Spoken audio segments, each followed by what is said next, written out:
Hey guys, welcome to Daily Bible Study. We're so glad that you decided to join us today. I am outside in the van, enjoying the last remaining part of this afternoon here on Monday, and I just wanted to encourage you today in our reading. Our chapters today are 1 Kings 19 through 21, and we're primarily going to look at chapter 19, and we're going to look at what God does for Elijah in his moment of depression.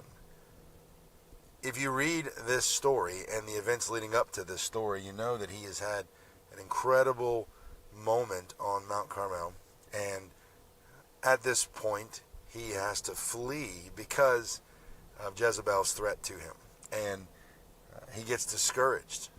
But in his discouragement, it takes him from where he was ministering to having to retreat and go away, and he gets so low that he asks God to kill him. Now that's a very intense up and down moment in Elijah's life, and it's a story that we have talked about many times, but it's an important story to remember because of what God does for him. God provides bread for him in the wilderness. God speaks to him on the mountain, and God gives him a vision for the future. And that should encourage you tonight. It does me when I think about moments where I have, been on the proverbial cloud nine and just so over the top, overjoyed about what God was doing, to then be in moments where I was depressed and I felt like everything was coming against me and that nothing was working out the way that I wanted it to. In those moments, God has always provided for me what I needed.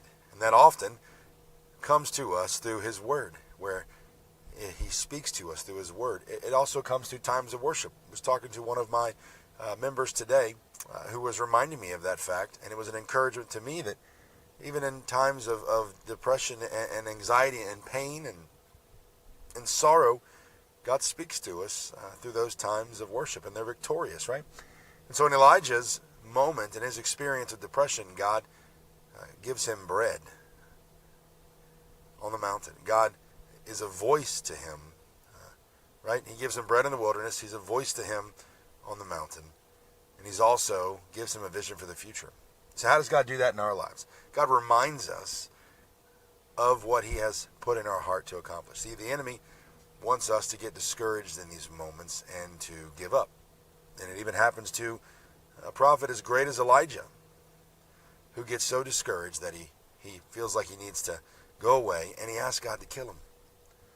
So whatever you're going through today, if you understand that God loves you and that God is still moving in your life, would you reach out to Him today? The Lord not only will provide for you what you need in His Word, He will speak to you where you're at, and He will continue to give you a vision for the future. The end is not here, my friend. We are just continuing, and we will continue to follow Him. So we love you guys. Be encouraged today. Stay with us this week, okay?